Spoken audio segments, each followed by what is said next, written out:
Good evening and welcome to the McGowan Theater this evening for James Blue's film, The March. We are happy to see all of you here, and I also wanted to let you know that we do have an upcoming program on September 26th at 7 p.m., a celebration of sports, an evening with Bob Costas and Michael Wilson. It will be an evening with the broadcasting icons, and the conversation will highlight iconic sports moments drawn from our exhibition On View Now, which is titled All American, The Power of Sports. For those of you who are joining us online this evening to see the film when it's time for it to play, please click on the link there. I also wanted to let those of you who are joining us online know that we did not receive rights permissions for you to hear King's speech, so that will be silent for you, and we do apologize for that. So tonight, our panel is made up of David A. Frank, Professor of Rhetoric at the University of Oregon, Isa Sarah Bay, Artistic Director of the March on Washington Film Festival, William Jones, Professor of History from the University of Minnesota, and my name is Chris Austin, and I am the supervisor of the Motion Picture Preservation Lab here at the National Archives. So thanks very much, and with that, I'll turn it over to David.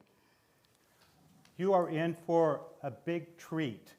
James Blue was hired by the United States Information Agency to film the March on Washington, which took place on August 28, 1963. August 28th was selected by the leaders of the march because it was the date that Emmett Till was lynched and murdered in 1955. The march brought together 240,000 people to Washington, D.C. to press the Congress to pass legislation guaranteeing African Americans equal rights. In the wake of the march, the Congress did pass legislation, including the 1964 Civil Rights Act, the 1965 Voting Rights Act, and then the march also pressured Lyndon Johnson to create and to implement his Great Society program, which was a host of about 200 different programs designed to bring some equity to this country. Among them was the war on poverty.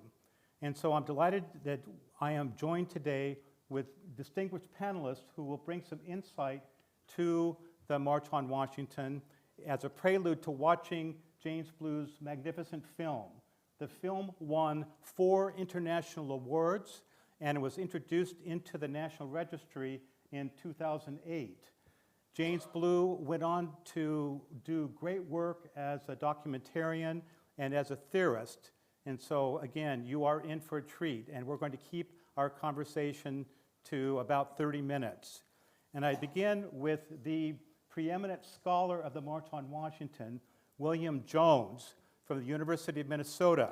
He is the author of the best book on the march. It's titled The March on Washington, Jobs, Freedom, and the Forgotten History of Civil Rights. If you are looking for a present for that difficult person, an anniversary, Christmas, bar mitzvah, that is what you ought to do, is to buy many books and then to share it with your beloveds. So Professor Jones, you write that the March on Washington for Jobs and Freedom remains one of the most successful mobilizations ever created by the American left. Its organizers did not achieve every aspect of that agenda, but they linked struggles for racial and economic justice more effectively than any other mobilization in the post-war era. The March on Washington, Professor Jones writes, succeeded precisely because it was led by radicals who understood and shared the concerns of the working class African Americans who made it such a large and effective demonstration. You will see in the film A. Philip Randolph. In 1919, A. Philip Randolph was declared the most dangerous Negro in America by Robert Palmer, who was at that time the Attorney General. The day after the March on Washington in 1963, the FBI declared Martin Luther King Jr. the most dangerous Negro in America because of his speech. And so, Professor Jones, I ask you this question. Based on your research, how should we, 60 years after the March on Washington, understand the March and blues film? Thank you, David, for inviting me to this, and thanks to all of you for being here. I think, looking back, I think there are kind of remarkable ways in which many of us do remember the march. I think largely focused on Dr. King's tremendous speech. And I think ways in which we are familiar with the march as a tremendous mobilization and as a really sort of symbolic of dignity of the people who were there. And those are things that I think we'll see in the film. I think the film really shows that powerfully. I think at the same time, there are many things that we forget about the march, and I think it's important to have a sort of a holistic view of the march. I think remarkably, I think the thing that is least connected to the march is actually the agenda, the very radical agenda of the march, the way in which it was a march for jobs and freedom.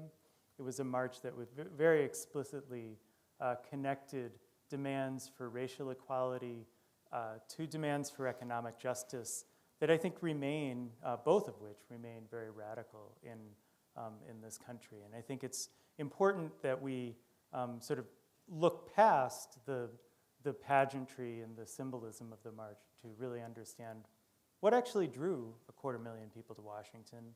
What did they want to accomplish? What did they accomplish? And what remains to be accomplished? Ms. Bay? Yes. Who are some of the women who played critical roles in the movement's organizing and implementation? As we will see in the film, there are the key roles played by women in the march. But unfortunately, there was significant misogyny in the organization of the march as well, and very few women were allowed to speak, but they were critical in the organization and the success of the march. So could you speak to some of those, the women that were critical in helping? I certainly will, but I wanted to say two things I just learned last week, and that was that there were sympathy marches across the world at that time in Algiers and West Germany. I just found out last week, that's why I'm telling everybody now. Algiers and West Germany and Korea and England and Egypt, similar to what happened after George Floyd was killed. The resonance around the world was powerful. The women of the march. So I know that now it has become, in the last few years, people have been acknowledging the fact that women were not front and center in the march as much as they were very much behind the scenes and doing more than cooking fried chicken for lunches, by the way. And I have a reverence for a couple of the women who were pivotal in the movement more so than the march itself, although I have to mention Dorothy Height, who sat with the Council of Nine and made sure they didn't make her get the coffee, bless her heart. But I really love Fannie Lou Hamer, who was powerful behind the scenes and I believe stayed in, she didn't come to Washington at the time. I revered her because of the many things she did, one of which was running for Congress in Mississippi and coming up to DC when she and two of her colleagues lost. They came up anyway to the swearing in of the delegates that year, and they came to protest the all-male, all-white delegation. And they were seen outside of the Capitol building by a congressperson from Long Island, whose name has left my poor mind. But he brought them in when he heard what they were doing. And it was the first time that these African-American women were on the floor of the Congress. And this congressman and others held up the swearing in of the Mississippi delegation because it was unfair and unjust. Congress had scores of hearings over the next year in Mississippi, and the transcripts of which for Mrs. Hamer, Victoria Gray, and Annie Devine, we got at the March on Washington Film Festival and made a musical out of it. So it's such a wonderful thing to see it come to life. The other woman I really revere is Ella Baker. who also an earlier organizer, I'd say more 40s and 50s, brilliant woman. But what gave me my respect for her was last spring we screened a film, Lowndes County and the Birth of Black Power. And it was about SNCC moving to Lowndes County to help them with voter registration. But the organizers of SNCC, Lewis and Stokely Carmichael and some of the others, were encouraged by Ella Baker to form SNCC and not stay dependent and beholden to the older ministers who were keeping a frame around their radicalness. So she was a mentor to all of them and a teacher, and I love that in her. Thank you. You're welcome. Ms. Kovac, you were responsible for restoring the film. And in 1986, the film was allowed back into the country because when it was produced in 1963-64, there was a law against the USIA, the United States Information Agency, showing films produced by the government to a domestic audience. And in 1986, John Kerry, who was then the senator, and Barney Frank, who was then a representative, helped to pass a law allowing James Blue's film to be shown to domestic audiences.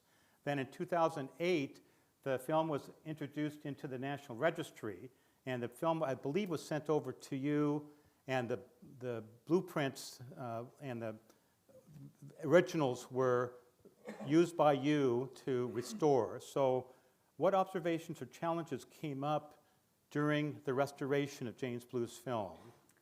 So when we first started the preservation in 2008, one of the things that we noticed was that there was 16 frames missing from Blue's original negative. So that's approximately 1 foot of film, or just about a second.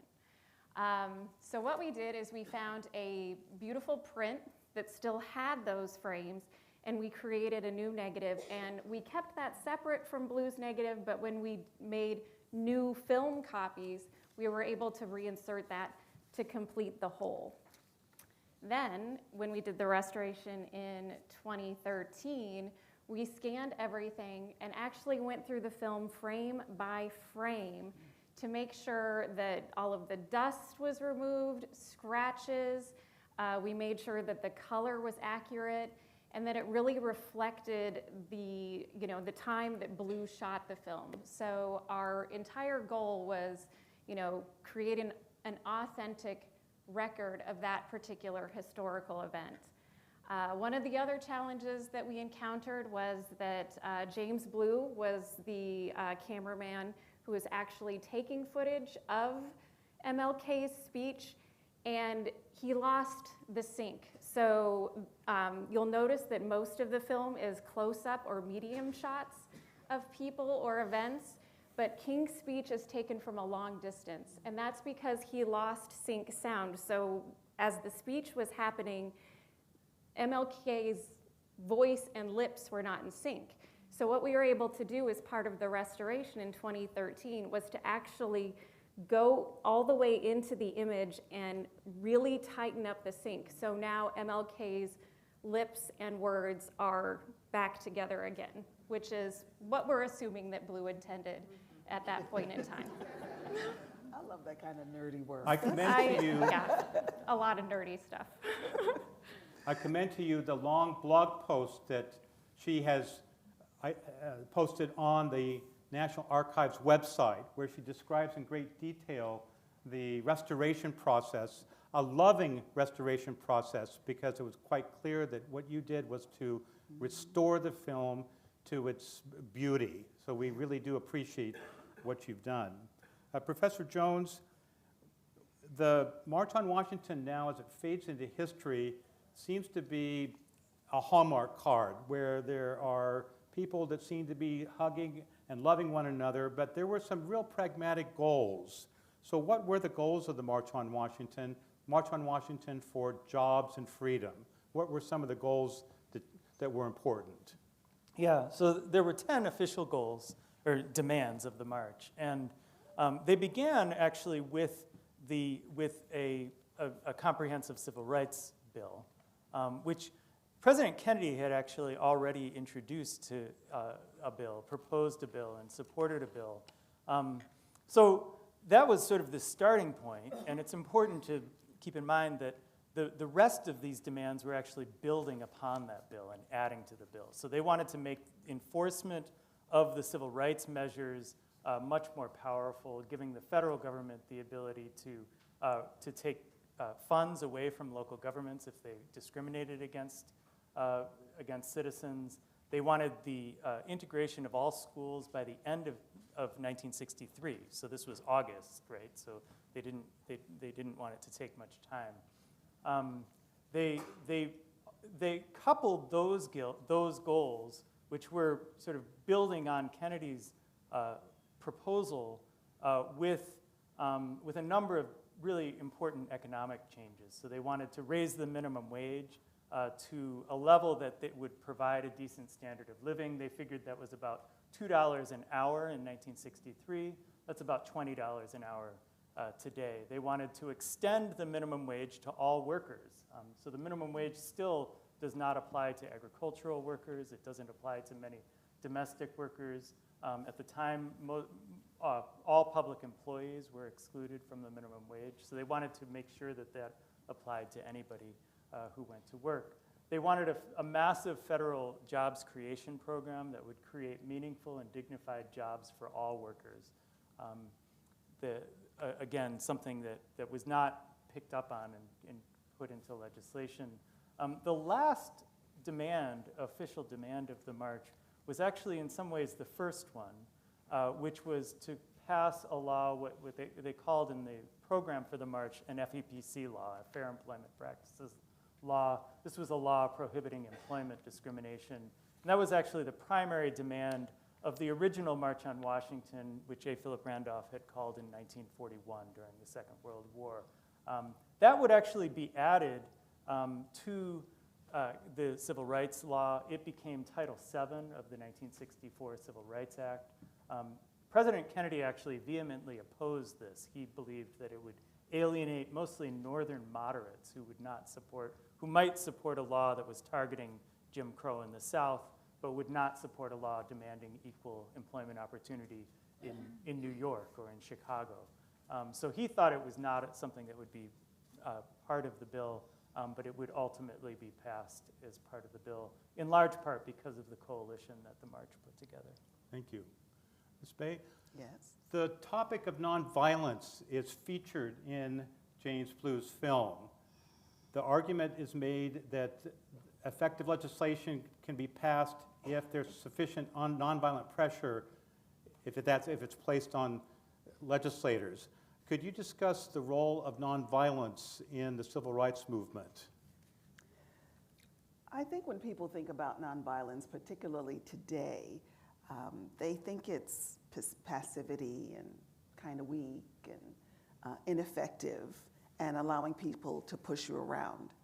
But I challenge everyone here to go online and look at the 6 principles of nonviolence, Kingian nonviolence. It is not easy because it has to do with how we live our lives. It has to do with how we make decisions, interact with people, how we conduct ourselves as moral people. So when we look at the people who were active in the civil rights movement and active in nonviolence, it may seem kind of punkish to let them hose you and all of that, but it was tremendously difficult to do, tremendously hard to do. And remember, we are looking at young activists. These men and women are in their 20s and 30s doing this, not only challenging the government, challenging sometimes their very families.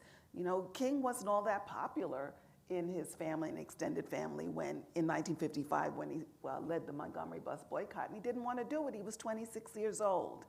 So developing these principles mean changing who we are as people, how we respect and interact with others, and guiding our lives in that way to the point of risking one's life. Thank you. You're welcome. Wonderful answer. One more question to our panelists, and then I'd like for you to be thinking about a question you'd like to pose. We have about 10 minutes for audience members to pose questions, and we'll keep it to 10 minutes. So as you're listening to Ms. Kovac's answer to the following question, be thinking about a question that you might want to pose.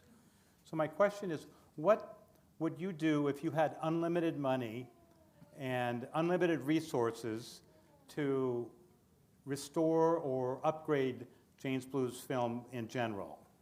Well, first, I'm Miss Austin now, but thank you. Yeah, thanks to this fine young man. But if That's my woman. Better change your email. So one of the things that occurred in 2013 is we didn't have storage, digital storage at the archives. So when I did the restoration in 4K, I was not able to save the 4K files. So now we only have HD files. And as you all know, HD is sweet and old. So I would like to go back and actually rescan it to be able to keep those 4K files. And then the tools now are a bit more advanced, so we could do even a better job of removing like some of the defects that had been introduced just over the course of time.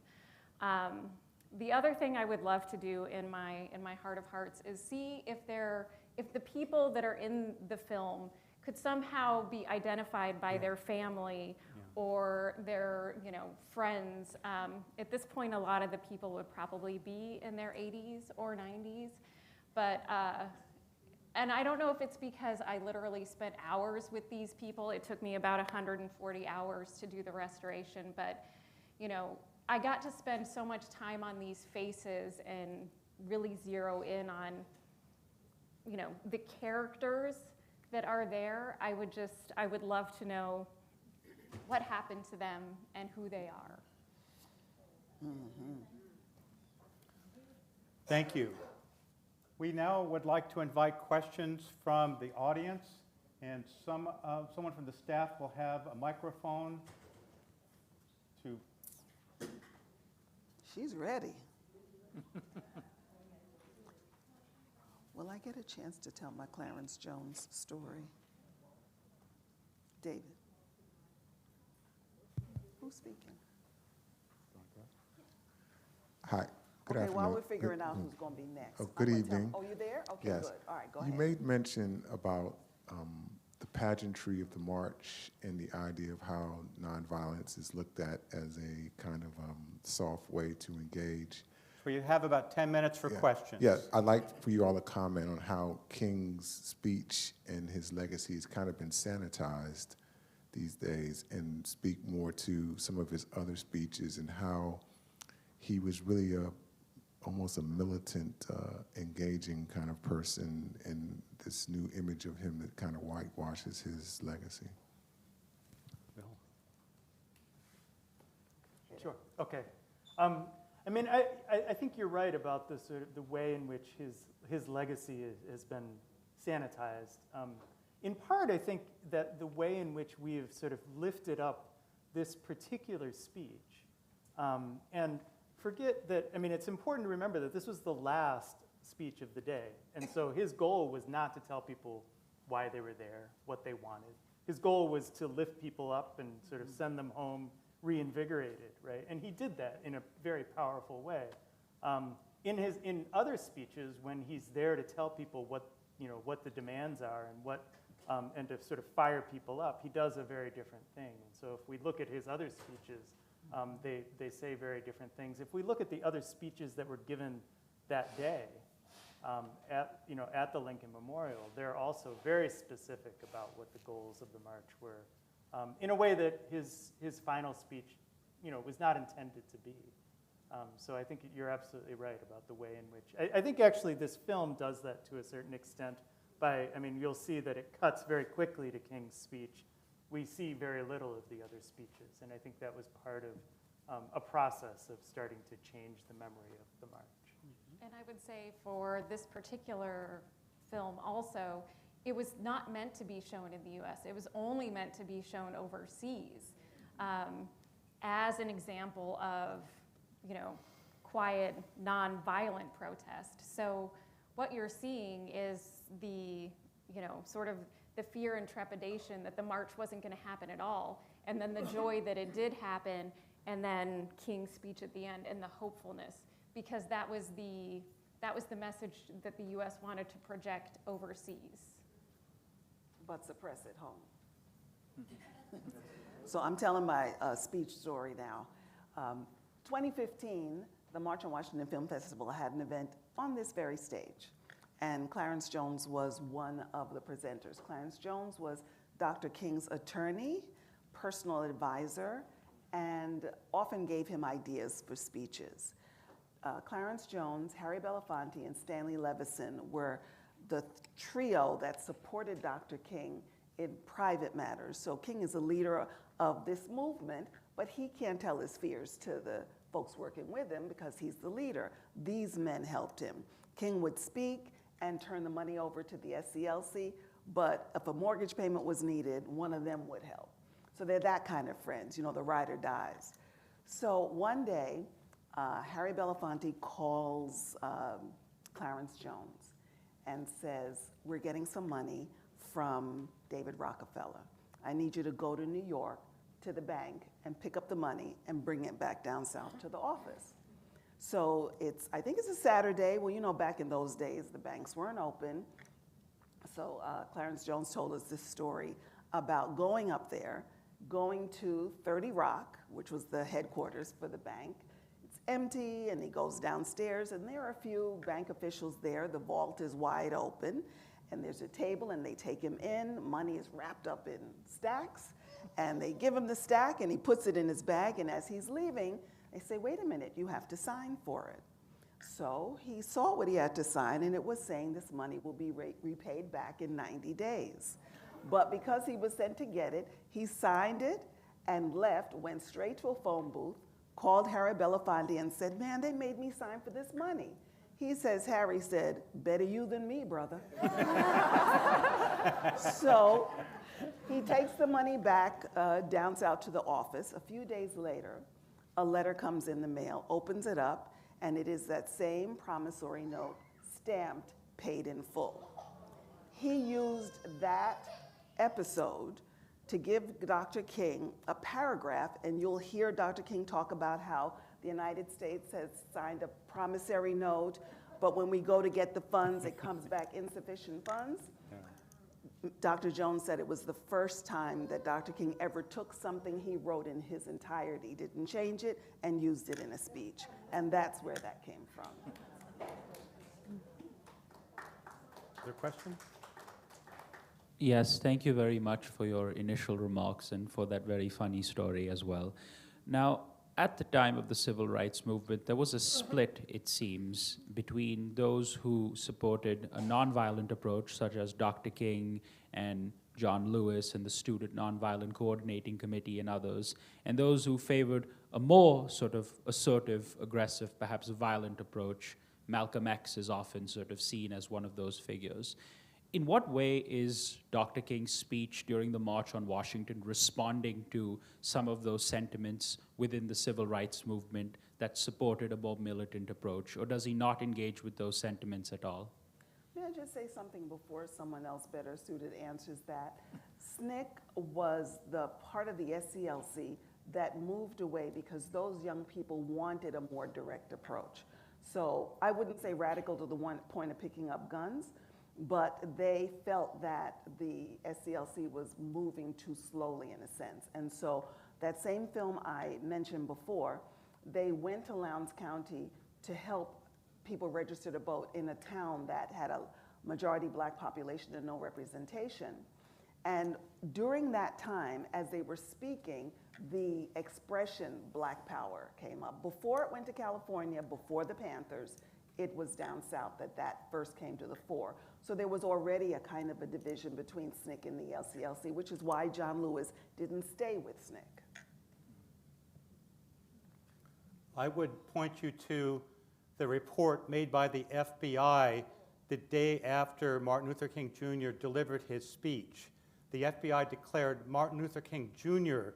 the most dangerous Negro in America, not Malcolm X, because the white establishment wanted the African Americans to respond with violence. because they had so much more power than the African Americans did at that time. More guns, And so King made a moral argument in favor of nonviolence as well as a pragmatic argument. And it was an argument that the African Americans had in the larger movement. Eventually, Malcolm X and Martin Luther King Jr. may have agreed on goals and aspirations.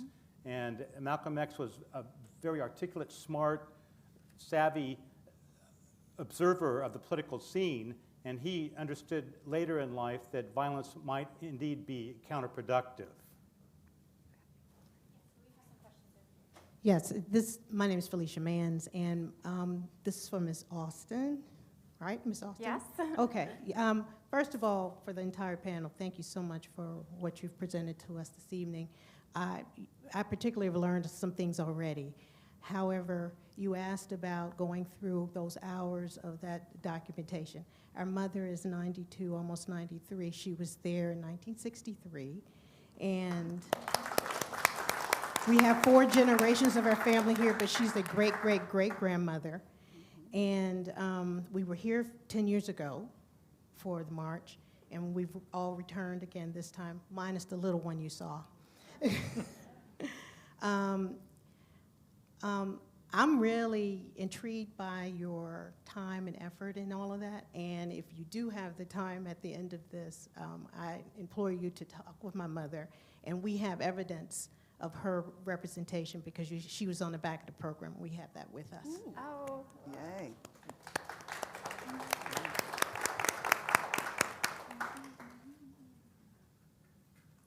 A deep historical question. When the word first came out that there was going to be a march on Washington, how did the cabinet react? And inside, how did Johnson react? How did Kennedy react to what was about to happen, and how did their minds get changed? I'll just answer a little bit of that. You know, that this was not the first time a march had been suggested. A. Philip Randolph wanted one in the 1940s and was talked out of it. And I think there was a similar reaction at first. This is dangerous. We're not sure we want all those people there at the time of Dr. King's march as well. Yeah, I mean, the Kennedy administration did everything they could to try to prevent the march from happening. Repeatedly meeting initially with A. Philip Randolph and Dr. King and leaders of CORE, the more militant organizations that were planning the march. They actually enlisted Roy Wilkins, who was the head of the NAACP, Walter Reuther, the leader of the United Auto Workers, to meet with them in the White House with Kennedy and try to talk them out of having the march. Their position was essentially that the march would result in violence. It would sort of strengthen opposition to a civil rights bill in Congress, and so it was the wrong time. And up until the very last minute, Kennedy was opposed to the march. When he was convinced that he could not convince them to call it off, then he put sort of moderate support of the administration behind the march. But it was really after he was convinced that there was no way that they were going to call it off. Thank you. Yeah. We have time for one more question. Hi, I'm a certified master tourist guide and love taking people to Dr. King's Memorial and to the Lincoln. I normally refer to the Mahalia Jackson story, that she is the one who hollered out to Dr. King, tell him about the dream. Is that what your research believes is true, or do you have other research that indicates that came up another way? I had a chance to talk with Clarence Jones this morning in front of the Lincoln Memorial. He confirms that he was standing right behind King as he delivered the speech. He heard Mahalia Jackson say to him, to King, tell him about the dream. Tell him about the dream. So that is, we have a witness, an ear witness to that fact. And your research is the same? Yeah. Wonderful. Thank you so much. And you will see in the film, if you look carefully, Bayard Rustin to King's left, and you'll see Mahalia Jackson to King's right. And I think that's among the only photographs or visualizations of both people, key people, that we have as a result of James Blue's film. Oh, wonderful. Thank you so much. Well, thank you so much for your questions, and I thank the panelists. Our pleasure. We